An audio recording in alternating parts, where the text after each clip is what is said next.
So hello, good day again guys. This is a pre-recorded lesson discussion of the lesson Types of Speech Act in the subject Oral Communication in Context. Right, Types of Speech Act. So the lesson objectives for this topic, at the end of the lesson, the students can describe the types of speech act and infer speech act in various communication contexts. Right.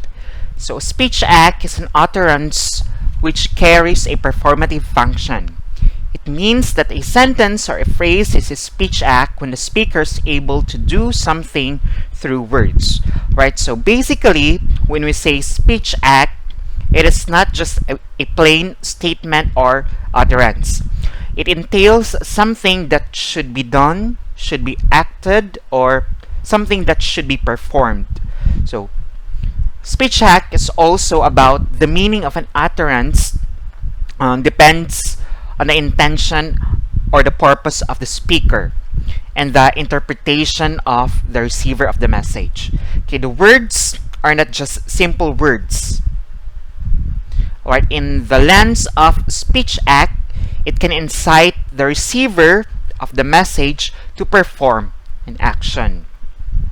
So basically, when we say speech act, it is a combination of words and the actions which are associated to those words. Right, speech act theory is a subfield of pragmatics that studies how words are used not only to present information but also to carry out action. So, speech act theory can be studied under pragmatics, meaning in pragmatics, it deals with the interpretation of the meaning beyond its literal meaning. So it's an extension of semantics.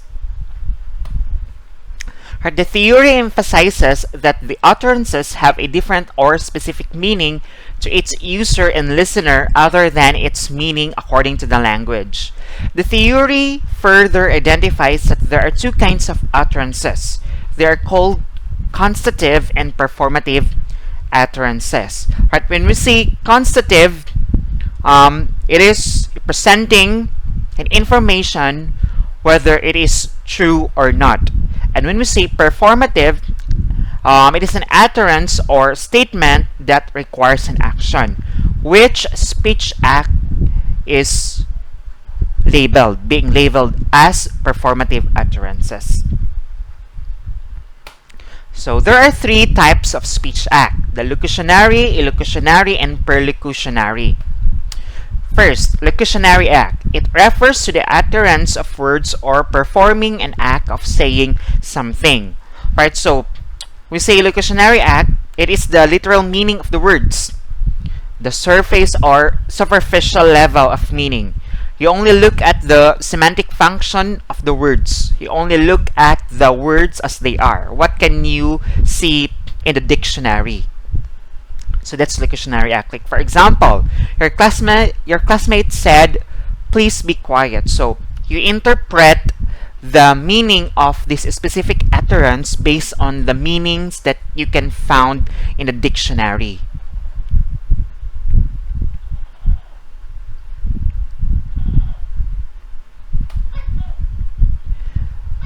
Next is Evolutionary Act. It refers to performing an act and saying something.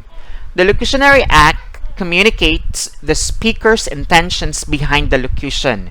It is what a speaker does in saying something and utterance. So when we say Evolutionary Act, the intention of the speaker towards saying an utterance or saying a statement, regardless of the words employed by the speaker, you have to look at the meaning behind those words, meaning the intention of the speaker, the one who uttered the statement. Example, let's go back to the first example. Your classmate said, "Please be quiet." So we can infer Evolutionary Act by interpreting the intention of the speaker towards saying this to you. Please be quiet.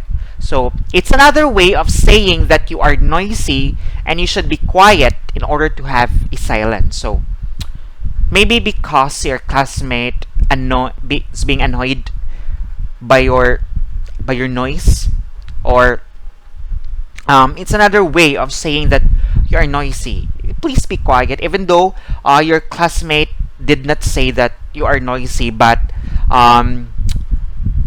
something that not is not um, something that couldn't be uttered anymore, since that's the implication of the statement of your classmate. Like, you are noisy, even though he or she did not say that you are noisy, but that's the implication of saying please be quiet. Ganun. And next one, we have Preluctionary Act. It refers to performing an act by saying something. This act reveals the effect that the speaker exercises over the hearer. It is the response of a person to a speech act. So when we say Preluctionary Act, it refers to the effect of the message to the receiver and the sender of the message. So, which means that it depends upon the interpretation of the message. What is the effect of the message of your classmate to you? How does the message impress to you? What's the implication of the message based on your own interpretation as the receiver of the message? Okay, for example, let's go back to the first example. Your classmate said, please be quiet.